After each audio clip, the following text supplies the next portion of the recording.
યુએસએથી હેમાલીબેન સંતોષકુમાર પરિવાર પધાર્યા નવસારીવાળા યુએસએથી એમની સાથે મહેન્દ્રભાઈ આદિ પરિવાર પણ પધાર્યા જેમને નવસારીની આસપાસ આશ્રમ માટે લાભ લેવાનું વિચારી રહ્યા હતા ઘણા સમયથી. તો એ ભૂમિ સંપાદન નવસારી નજીક જે લાડકી આશ્રમનો પ્રોજેક્ટ રજનીશભાઈ કરી રહ્યા છે. તો એ રજનીશભાઈ કે લાડકી કેર ફાઉન્ડેશન જીનભક્તિ માનવ સેવા આશ્રમ ટ્રસ્ટ માં એમને આ આશ્રમમાં હંમેશા જોડાયેલા રહેશે.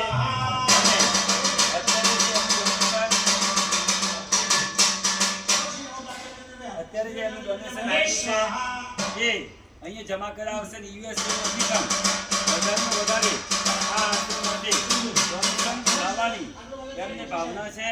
એટલે આપણું આ આશ્રમની અંદર ડોનર ટ્રસ્ટી તરીકે યુએસએ બાલિકા આશ્રમમાં સંતોષભાઈને આપણે જોઈએ અને એ યુએસએના ડોનરોને લાવીને આપણા